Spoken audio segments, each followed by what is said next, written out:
Hey everyone, welcome to 5 More Minutes, the show where two friends relive their childhoods or, in some cases, learn about everything they missed out on. I'm Kendra. And I'm Scott. And I've got dumb jokes. Oh, heck yeah. Heck yeah, dumb jokes. Let's see. I just broke up with my mathematician girlfriend. She was obsessed with an X. Indeed. What's Forrest Gump's password? I feel like I'm thinking too hard about this because I like the movie. Probably. I don't know. One, Forrest, one. Oh, I think I've heard that before. Probably. Yeah. It's not terribly clever. And then the last one, I used to run a dating service for chickens, but I was struggling to make hens meet. Wow. Yeah. I've got two in my text messages from that auction place. Oh shit! What are they? I used to be. This is missing a word. I used to be a personal trainer until I put in my 2-week notice. Nice. Such a beautiful wedding this weekend. Even the cake was in tears. Like tears. Yeah. And then tears. Yeah. A side note, and I don't know, maybe I'll edit this out because it's weird. I never remember my dreams. I never have a dream and remember it, right? Mm-hmm. And I had a dream that you guys moved your wedding up to right now, and I didn't know about it, so I wasn't there, and then saw everyone post about it on Instagram. That would be pretty extreme. I was like, what is going on in my brain right now? Yeah. I don't remember very much of what the details were, and also weird because neither of you post on Instagram. So I was like I was like, what a weird dream. It's like, oh my gosh, I can't believe it. Yeah, I guess it was such a weird dream that I remembered it because I never maybe one dream a year. And then usually it'll fade so fast that I'll remember it right when I wake up. But unless I tell someone, I guess Nisa was here, so maybe that was why I remembered. But yeah, just say it right away. Yeah, I was just like, oh, okay, that's weird. On the topic of weird things, I have physical therapy tomorrow. My first session was last week, the day after we recorded last episode. Mm-hmm. But I told Cheyenne already, my physical therapist is jacked. And he is this super attractive 37-year-old guy who has if I could hold both my arms up, his arms are as big as my calves, around. And he's Dang. grabbing my arm and doing range of motion stuff. And I'm just like, oh my God, you could just snap my arm in half right now. And besides that, he has to deal with a lot because the typical sorority girl, there are 6 of them in that office, all as the people who, do the footwork and the scheduling and stuff. Mm-hmm. I was only in there for a half hour in the lobby. I thought I was going to lose my mind. And they were talking oh my gosh, you're glowing this morning. Are you pregnant? You look so good. And I was like, oh my God, people are actually like this. Wow. Yeah. That's aggressive. Yeah. So I get another session of that tomorrow. So that'll be fun. Nice. I am, wait, what was I going to say? It was something related to what you were talking about. Jacked guys. Jacked guys. Where was I going with that? Oh no, I forgot. Oh no. It'll come back probably. What was it related to? Oh, one of my students. Because I have new students. Well, I have some students I had last year. Mm-hmm. But I was standing by the doors right before the class got done, so everyone was kind of picking up. And this sophomore, she's like, "Damn, miss, you have nice calves." Nice. You're like, thank you. Yeah, I was like, oh yeah, thanks. Sure.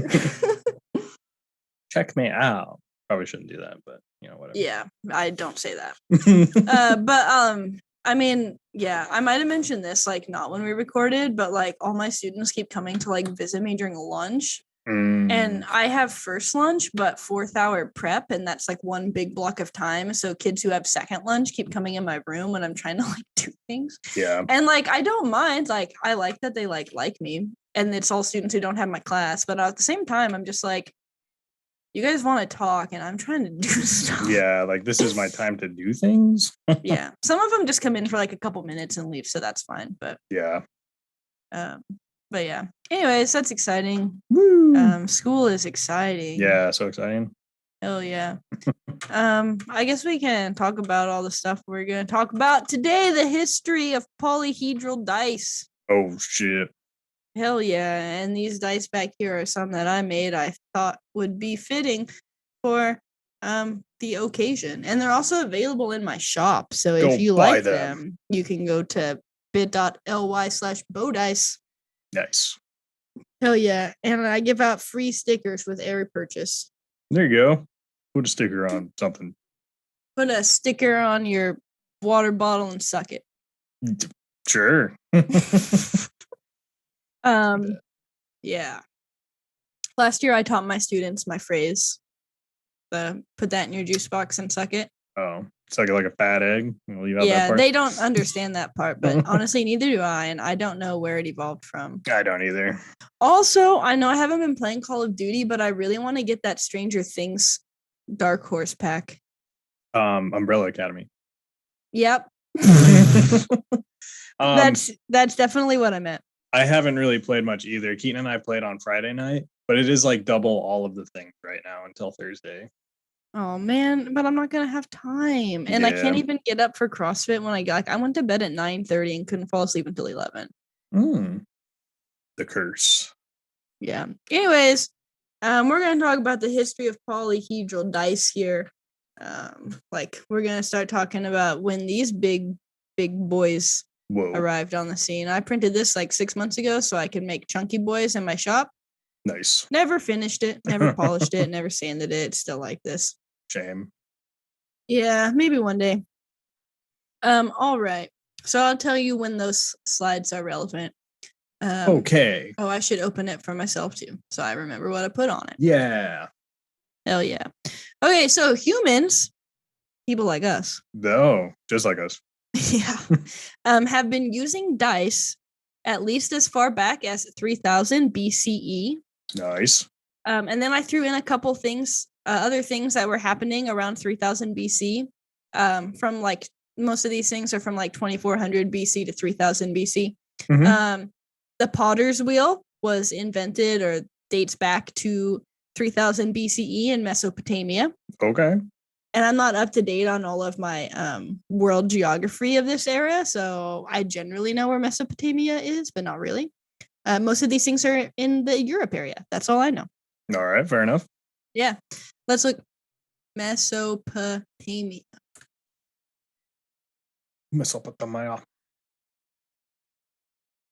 I don't know. These are all weird words. It's like Iraq, Syria, Jordan, that area. Okay, yeah. That's what I thought, but I just was double checking. From 2900 to 2400 BCE, Sumerians invent the phonogram. Other inventions around this time period include squat toilets, sails on sailboats, nice. And the Great Pyramid of Giza. Oh, okay. Yeah. Okay, so that first slide there shows some of the dice. Those are replicas, but shows some of the dice from that era. So sheep talus or knucklebones were commonly used to make irregularly shaped, like cubical D6 type dice. Bones have 4 flat sides and 2 round ones. They might have numbers or symbols carved on each face. Often they were used for divination purposes or in seeking the will of the gods. This practice is known as astrogalomancy. Astrogalomancy. Really rolls off the tongue. Those are replicas. So they probably are a little bit more like nice looking, but general same shape and everything. Yeah. Let's see. Astrogalomancy was performed in ancient Greece. I'm kind of offshooting here because I thought this was interesting. Mm-hmm. Through the rolling of astrogalloi and subsequent consultation of, quote, dice oracles. Tables of divination results carved into statues or monoliths.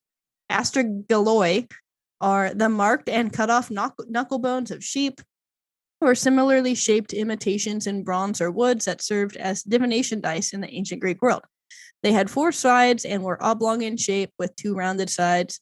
The dice had 2 narrow sides and 2 broad sides, with one of the narrow sides being flat, the other concave, and the sides were marked with the values 1, 3, 4, and 6, with opposing sides adding up to 7, which is still how 86 functions today. The sides equal. Actually, all dice should equal. The opposite sides should add to 1 over however many sides there are. Fun fact. No, all right. Yeah. In order to obtain an oracle, either 5 astragalloi were rolled at once or 1 astragallos was rolled 5 consecutive times. The results were then compared to what are known as, quote, dice oracles. These were scattered throughout the Mediterranean and in some cases, such as those found in Anatolia, took the form of large stone pillars. The stone pillars were between 1.6 to 1.7 meters tall and 50 to 60 centimeters wide. That's not very big. These pillars, right? 60 centimeters? Yeah. I mean, that's not like, oh, I guess, how many? There's 2.5 centimeters in an inch, though. That's only like 30 inches. It's not super big. Yeah. These pillars were carved with tables of oracles corresponding to the numbers rolled on the astragalloi. These ranged from the lowest result of 5, consisting of 5 ones, to the highest result of 30, consisting of 5 sixes. Each result also had an attached divinity to it. For example, the roll of 5 1, statistically the lowest roll due to the construction of the dice, was a favorable roll and was associated with Zeus. Mm-hmm. With one oracle reading, because the Zeus, wow, I stuttered so bad. Because Zeus will give good counsel to your mind. Sweet. Mm-hmm. They address the reader in first person singular with an implied narrator and implied reader. The business the reader has is either silently or openly expressed to the oracle. It's just a bunch of God stuff. And they varied slightly. So I think the ones in the picture are Roman ones, but essentially all the same thing. Fair enough. Yeah. And they do really just look like knucklebones, honestly. Sweet knucks. Whoa. I don't know how to feel about that. Oh, okay. But yeah, so that's kind of like the oldest dice was for obtaining an oracle. Look at that. Yeah. And just there's a lot of stuff in rolling dice today about your dice being balanced. You don't want it.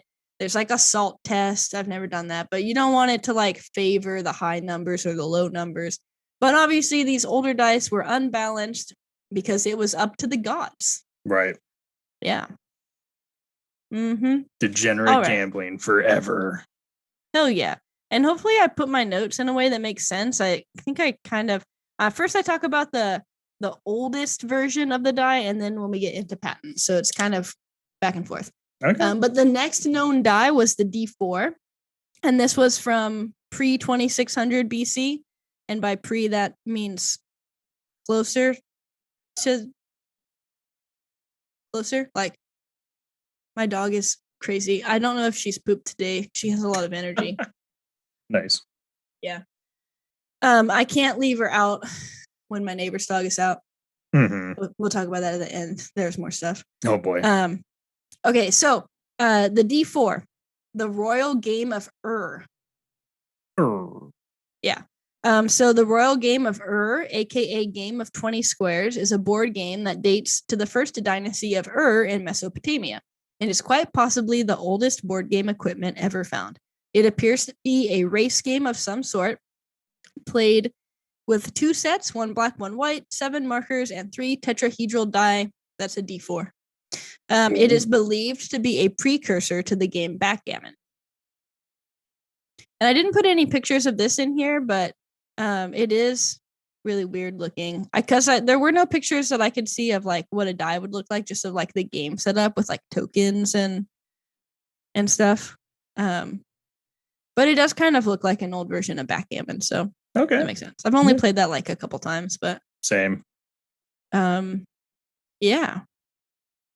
So they discovered it during an excavation of the Royal Cemetery of between 1922 and 1934. They discovered 5 game boards. Sir Leonard Woolley discovered them. Sorry, a British archaeologist. Yeah. Oh my. Yeah, and it also says that some members of the Jewish population of Kochi were still playing a recognizable form of the game when they started emigrating to Israel in the 1950s after World War II. Yeah, all right. So it lasted. Mm-hmm. All right. The oldest known D20, which is on the next slide, dates to 300 BCE from Egypt, and it can be seen at the Metropolitan Museum of Art, also known as the Met. And in French, Joey thinks that means the Mets. It does not. So those obviously have some symbols that I don't know because they're not my language. They're odd symbols. Mm-hmm. But it is a pretty well formed someone spent some time carving that. Yeah, for sure. The second oldest D20, which is on the next slide, which seems to have the same symbols, just more faintly carved. Dates back to 100 AD, and this sold in 2003 at an auction for $18,000. Woo, for one die. Yeah. And I don't know if that's been sold again or not. That was just in the article I was reading. So fun fact. Cool. So at this point in history, so we just jumped 400 years there. We went from 300 BCE to 100 AD. So we've moved past just bone. So stone, wood, and ivory were all common. These look like rock to me. Both of them do. Yeah. And this one obviously has rock. I don't know. Are those from wear and tear? Yeah, probably. It looks like it has rock chips. Maybe not the sturdiest type of rock. No. If it was easy enough for them to carve, it probably wasn't. That's true. Otherwise, you'd be doing it forever. Yeah. Carve it out of a diamond. There's this maker I follow on Instagram, Hedron Rockworks, I think. And they make dice out of stones and gems and stuff, and it looks really intense because they're they have to glue it to a metal stick thing and then make sure it's all by hand. All the angled. Yeah. All right. So now 305 to 30 BC. So we jumped back in time. Oh yeah. The D20 and the D12. So icodecahedrons and dodecahedrons with Greek markings. So the other ones were Egyptian, I believe. And so these ones were Greek markings located in the Louvres. Louvres. Yeah, the Louvre. Yeah, I thought that it was, but why is there an S? Is it called the Louvres? No, it's just called the Louvre. It's French, But the S is there? Yeah. I guess I haven't looked at the word spelt since high school. It's been a while. So there are several icodecahedrons from Egypt during the Ptolemaic period, having a letter of the Greek alphabet from A to Y on each face. Also found during the same discovery was a dodecahedron with the first 12 Greek letters on its faces. There are plenty of surviving examples of cubical dice, which are just decahedrons, from before this time, many of which are from Egyptian games. Most of them, however, are marked with pips, as there was no common numeration system at the time. Which is interesting. And people still like pip D6s. ChessX makes pip D6s. Some handmade dice makers have pip D6s. People love a good pip. A pip, huh? Mm-hmm. All right. Yeah, it's also apparently there were several more centuries until several hundred years and several more centuries depending on the language before numeration started to really gain traction. So it's not that far of a stretch to assume that Greek letters were actually representational of numbers, so their place in the alphabet or whatever. All right, so now we're at 1283 AD. Woo! This is where we get D7s and D6s. D7s we'll talk about later. I don't know if there's an actual D7 ever out there. Normally that's a numerical number you come to by doing math. But the Libro de los Juegos, the Book of Games, is published. Yeah. The text is the text addresses the playing of 3 games and includes the use of both 7 and 8-sided dice in order to speed up play in chess variants.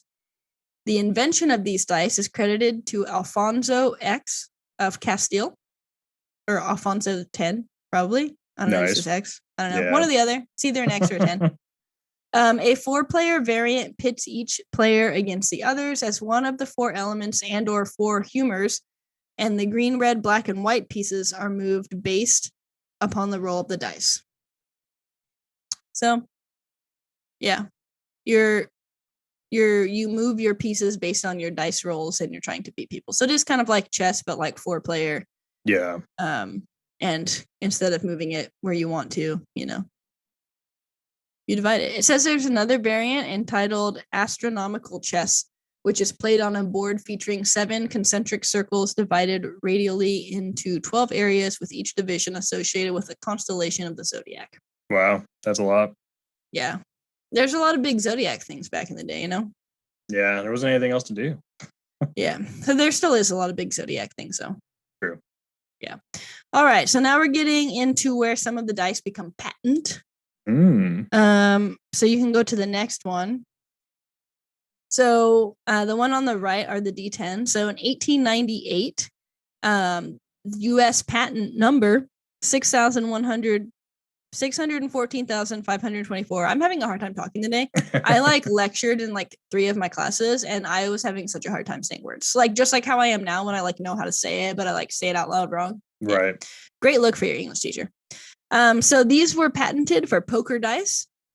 The patent was issued to J.O. Yardley as, quote, game apparatus. And this is a sort of barrel-shaped oddity featuring miniature versions of playing card visuals rather than the double conical version that's become the standard. So I don't have any more dice. Oh, I'm looking at myself now. That's weird. Oh, here we go. This is a D100, but this is what a D10 looks like these days. Right. Conical. And these are weird shaped. They're like nubs. Yeah, they look weird. They look like mistakes. Yeah, honestly, some of my D6s that fell off the supports while printing because of the stupid translucent resin kind of look like that. Yeah. So that was the first. Well, I don't have any information. I don't know if the D6 has a patent or not. There wasn't really information on that, so I don't know if. That's weird. That didn't show up on anything. Does the D6 have a patent? It's probably too broad, right?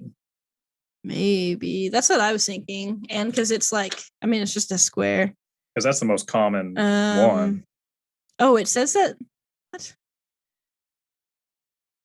Say what? This patent image was created. It says in 2013. Is that just an image? I'm confused. No, a balanced 6-sided die was patented in 2013 by Jeffrey S. Qualley. Okay. It's the 8,554,246 patent. Wow. Huh. Or wait, is it? Yeah. Wait, no, this patent image. It's not the patent itself. I'm so confused. What am I looking at? I think that's just an image I think that's just a patent for the image of the patent. Solid. You can do that? Nice. Why bother? I don't know. All of these things are just prints. But the patent that I was just looking at. Anyways, it's up for debate. Yep. This looks like United States balance 6-sided. I'm so confused. The world may never know. That's all right. It happens. No, I feel like, is this just all the print? I'm so confused. I keep seeing a print of this patent. Fascinating patent art print of a balanced 6-sided die. I don't know. Maybe there's not a patent for it. Because I think there would be. It'd be just like common use or whatever. Yeah. Anyways, I don't know. It wasn't showing up on anything, so. Yeah.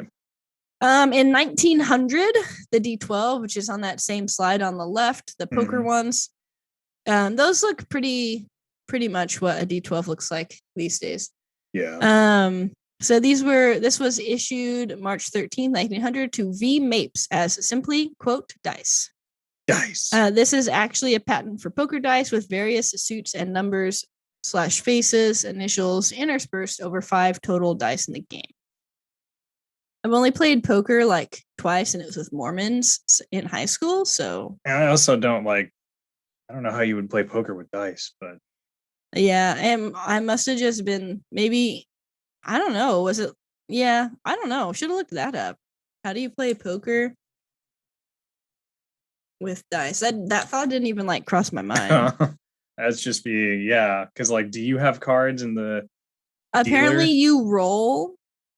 There's 5 different die, and you roll it, and the best of 3 rolls, the best hand in 3 rolls wins. Oh. So instead of having cards, you just roll the dice, and the best hand out of 3 wins. Okay. So you're just going up against another person and doing the same thing. Yeah. I guess you could do it with a whole table, really. Yeah. All right. The D4, which are these. I don't know if this is what they've always looked like, though. This is also one that has not been sanded, which is why it's got edges. Look a little rough. The U.S. patent number 645,112 was also. Oh wait, nope, that's the D12 again. D4, U.S. patent number 1,030,554 was called a skeletal D4. Oh. This was issued to S.E. Wharton for, quote, a game. A game. This version is more of a skeletal drawing of the inside than the flat-faced version we've come to know. I guess I should have looked that up. Skeletal D4. I think did I try to and got confused maybe? Didn't find anything. Yeah, I don't. All it's showing me is skeletal posters, so that might be why. Oh wait, maybe this one? Wait, skeletal D4. Yeah, I think it's just like a rectangle maybe, and you don't count the narrow sides. Outside, yeah. Yeah, that's what it seems like. I guess that makes sense. Okay. Alrighty. Then in 1917, the D8. I don't know why I'm reading the patent numbers, but it's fun. 1,223,365. Because we can just see how many products were patented in the time. We got a lot. We started at 614,000, and now we're at 1.2 million. Oh yeah, double. The rhomboid D8 issued April 24th, 1917 to E.N. Brentung as simply a, quote, die. This is a slightly more rhomboid version of the standard D8, so it wasn't quite as crisp as what we have today, featuring a combination of 4 triangles and 4 kite shapes with pips instead of Arabic numerals. All right. Rhombus D8, and there are some dice makers doing more rhombus shapes too, so I wonder if that's what these are based on. So maybe kind of more elongated and angular. Yeah, a little different. All right. This is, I read that already. All right. So then we get into the RPGs. Whoa. Hell. Yeah. Yep. Okay. So in the 1950s, wargaming became its, the thing. Yeah. But the dice usage wasn't quite happening right away. So some sources will generically state that the early 1950s sees the blooming of the war games industry and their adoption of the various types of dice. Part of that seems to be true, just the blooming of the industry. Historically, many war games featured either simultaneous hidden movement or responsive movement and often didn't use dice at all. In H.G. Wells' Little Wars, the only mention of dice is for determining size of armies, and casualties are determined by player agreement. So the majority of the most popular early war games seem to mostly use D6s. Makes sense. And it wasn't really until the early 1970s when we got more of the polyhedrals behind me being integrated into RPGs. It says, meanwhile, in an educational store somewhere in the Midwest, because, that's where all the, all that happens. All that stuff that we covered in all those other episodes was happening. So it says that in the early days of TSR, one of the founders, it doesn't say which one, so I don't know, Gygax, someone else, found some odd-shaped dice in a store specializing in teaching tools.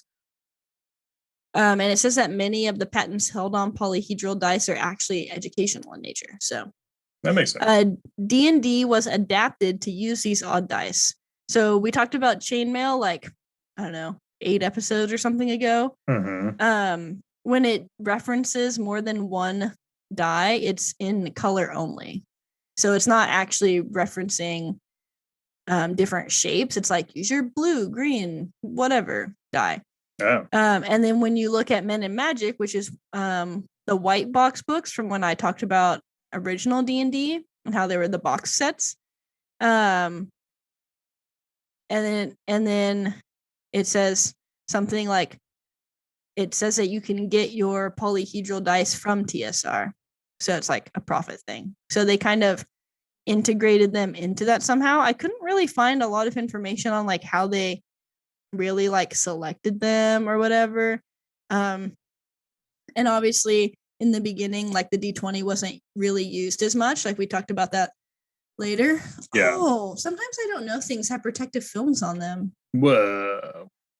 I learned my microwave had one on. I thought the numbers were peeling off, and then I realized it was on there so good that you couldn't see the edge. Yeah. Anyways, okay. In 1979, which is a few years after original D&D has come out, I think it came out in 1974, so it's whatever.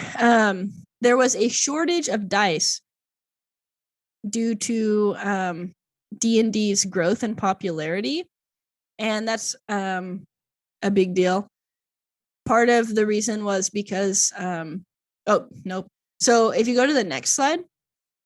Yes, the next slide. These are what used to come with the game. The top row, not the bottom row that has the D10, just this D4, D6, D8, D12, and D20. And they came uncolored, and they came with a crayon. And you can see the crayon in the bottom. That is a set I'm going to talk about. So you had to color in. So it was like faster and cheaper to get the dice in the game. Yeah. When there was a shortage, if they weren't being fully finished. And I actually follow a dice maker who makes, I think they're called like OSR. He makes them to look like them, or OST maybe.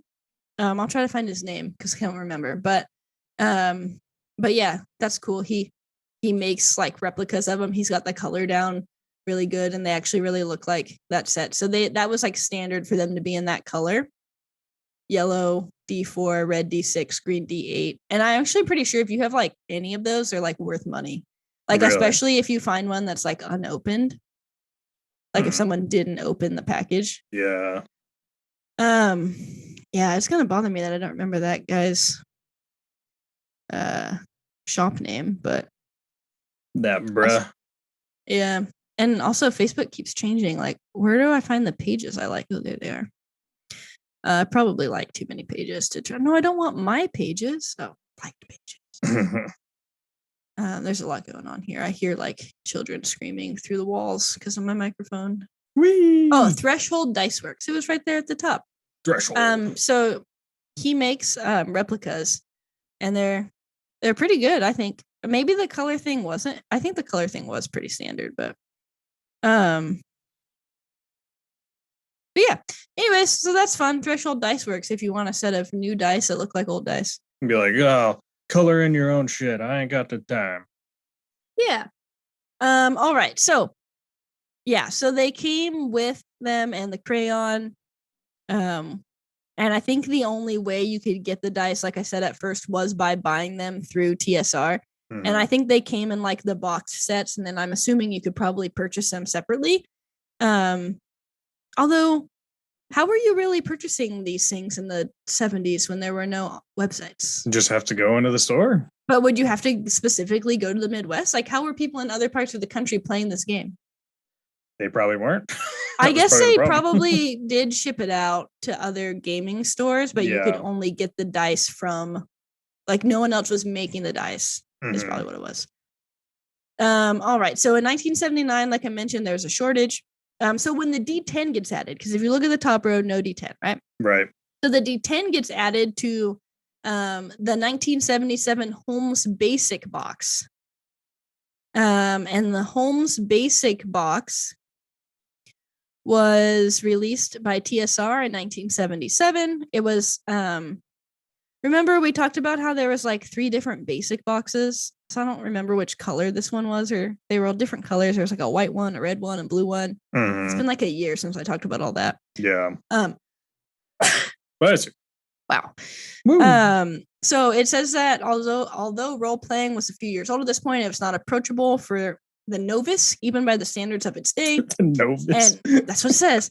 And one admirer, it is nerdypleasures.blogspot.com. So right. One admirer of the D&D game was a physician and neurologist named John Eric Holmes. He approached TSR and offered to consolidate the existing rule set into something more approachable for new and younger players. So they accepted the assistance and developed advanced Dungeons and Dragons in order to move away from the unstructured nature of OD&D. So we got 2E because of John Eric Holmes, and I don't remember mentioning him. So I'm not sure how accurate this website is. So, but he compiled a manuscript, and let's see, which was a colorful box with a modular sublimated dungeon. I think this is probably the red box. I'm not sure. It was released in 1977, or maybe the blue box. Maybe the red box was later. I think the red box was later, because the red box is the Stranger Things one, and that was in the 80s. Oh. So it was intended to be only an introductory product to help understand how to play and run, but it proved very popular and spawned many successors. And that was when the D10 was introduced as a way to make it easier to do some of the rolls, because there was a lot of, I think, weird math happening where you were rolling like a D20, or there was like some D20s. Oh, I have it right here in my notes. So the original D10 wasn't an actual D10 like this one. Right. It was a D20 numbered 1 through 10 twice. Oh. So you would roll that and then divide it in half. Okay. To get your D10 score. And then in 1981, in the Moldvay basic box set, they introduced the true D10. And I probably didn't cover all of the box sets, but these are just different versions of the basic sets. Yeah. I don't remember talking about the Moldvay one. The Stranger Things one is the Menser box. That's the 1983 one. But anyways, so I guess they took the weird poker. I don't know. I didn't see anything about when it changed to the conical shape, so I don't know. Yeah. But if you look at that second picture on the slideshow, that's the 1981 version. Yeah, I think. And there's a D10, and the dice are also no longer this solid color line of shape in this version. And then I'm assuming that probably had something to do with like the shortages and everyone thinks because like 4 of them are gray. So yeah, but you still see the crayon in there and everything. Woohoo. So that's exciting. All right. In 1982, the D30, the Armory pushes the D30 on the public. The D30 was originally the brainchild of John Handwerk, a college freshman at Virginia Tech, who in 1982 sold the idea to toy and game entrepreneur Roy Lipman of Baltimore, Maryland. For those who don't know, Lipman's company was the Armory, the great rival to Game Science. And Game Science is still around. They made dice. So I guess by this time, other companies were making dice. As a distributor and publisher, the Armory really got behind the D30 and put out a lot of publications to give people a reason to buy the D30. And the D30 is not standard. I don't think anyone uses it. Right. I'll go back to that slide. But if you go to the last slide, slide 7, the D30 is the red one on the right. Yeah. It's literally just a 30-sided die. Oh, yeah. Did I skip that? Did I skip that? Where did I delete this from my notes? Maybe I didn't add it to my notes. So if you go to the slide before that, the one that we skipped, this was a dice chits sheet that was included in games during the dice shortage. Okay. So they included this, and it was drawn at random if you needed a die, or like if you thought yours was cursed and you only had one, so you couldn't change. And you can see that it's like different colors. There's like two D20s. I don't know why. Then the D4 is the light blue, the D6, like you can see where they are. But I'm not totally positive how it works. I couldn't find a lot of information on it. It just like popped up briefly. I'm guessing you just cut them up and pull them out of a little bowl or something. Oh yeah, I think that's what it was. I do think it said that. Yeah, so you would have like a bowl or a cup for like the D20s. Yeah. That's black and white or whatever is probably for advantage and disadvantage. But yeah, I do think it said that. That makes sense. But yeah, so that was exciting. I don't know why that wasn't in my notes. I think I just thought I would remember. In 1983, the basic rules followed suit and introduced a D2, which was just one D4 divided by 2. So instead of having a D2 or a coin that you flipped, you just rolled a D4 and divided it by 2. A 1D3, which is a 1D6 divided by 2, and 1D5, which was a D10 divided by 2. Both editions describe the D10 as being marked 0 to 9, with 0 reading as 10. This is a D100, but it does the same thing. 0 is the 100 side. The D4 is described as the type where the number to be read is on the bottom of the face rather than the top corner. So not like this. I think it's just one number per side and you read the one on the bottom, which is kind of confusing because you got to pick it up. In 1985, the D100, the Zoka decahedron, which was the one that looks like a golf ball. Yeah. After 3 years of design and 3 more years of production development, Lou Zocchi finally unleashes the D100 into the world. Rather than being a true polyhedral, it's more of a ball with flattened planes and is sometimes referred to as Zocchi's golf ball. And I do know some people use one of those because normally when you roll a D100, you roll this one and the D10 at the same time. And so it'll be like, 93 or whatever. Oh, yeah. But that's just rolling one instead. And the, let's see, test by Jason Mills in 1987, published in White Dwarf magazine, which kept popping up, but it seemed weird. I think it's a war game magazine. Showed that at least one of his dice designs for the Zocchi decahedron had a significantly uneven number distribution. The improved Zocahedron 2 has generally replaced the original design, and its free-falling teardrop-shaped weight allows the new version to settle much faster. Yeah, because I figure you would roll that and you'd just be like, okay, now it's time to wait for 5 minutes until it's done. It also says that the patent that protected the look of the original Zocahedron expired in 2003 in case you wanted to start your own production of them. There you go. Yeah. But that's kind of the history of polyhedral dice. How fancy. Look at all these dice. Hell yeah. And I didn't make a quiz because honestly, that was like the most numbers I've ever said in anything. There were a lot of numbers, those patent numbers. Yeah. Man. And I was just kind of like, nah, I'm over it. I've got 3 3/4 pages of notes that is all numbers. Heck yeah. But yeah, I don't know. You gonna make a resin mold for the 100 dice? No. No, thank you. I feel like that would be a pain too. I would have to. Because that'd be like they're not really.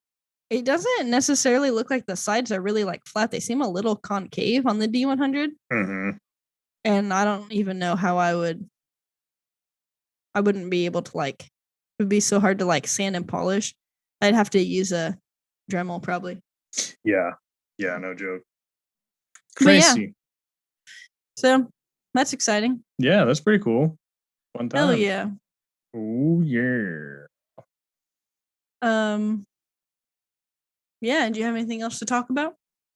No, I will say that I guess I do kind of have something to talk about. But Jackie was here this last weekend, so they crafted, we had a good time, we hung out. She gave me half of an edible. So it was like what, 5 milligrams? And it was that was like the perfect level. Like above that, it would have gone crazy probably. But we got a little high and we watched this show on Netflix called Sexy Beasts. And I don't know if you've seen it come up, but they just basically find all these hot people, put them in ridiculous like masks, and like they're like, oh, go on dates. You won't be judged for looks. You have to go play purely on personality or whatever. And it was just, I don't know, it was hilarious. We were laughing our asses off, and it was a funny time. So it sounds like I guess if you ever want to throw away a day, just try that out.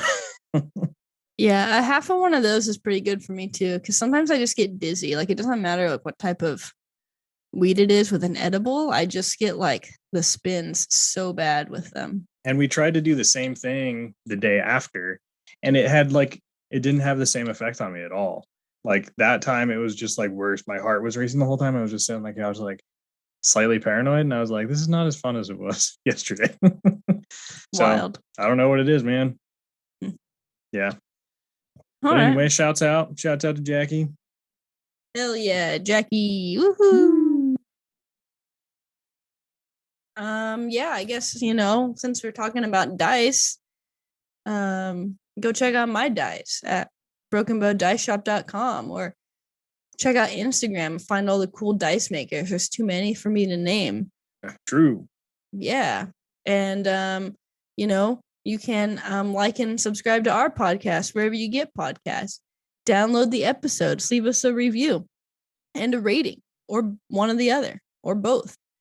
Share us with your friends and family, your friends who are your family who's more like friends and family. Send us an email to 5FIVE more minutes pod gmail.com. Find us on our socials at 5 MMPOD, and search for the sweet hashtag 5MMPOD. Hell yeah. And then go look at our website or whatever and see if you want us to do any more blogs. We haven't done any because people need to like look at them and comment on them so we know that I was gonna do that during my summer break, and I didn't. I did one. Yeah. Started off on the right foot. Yeah. So there's ideas. It's just putting the time in if that's something that people are interested in. Heck yeah. And drink coffee. And yeah, I guess with that we'll walk out till next time. Bye. You.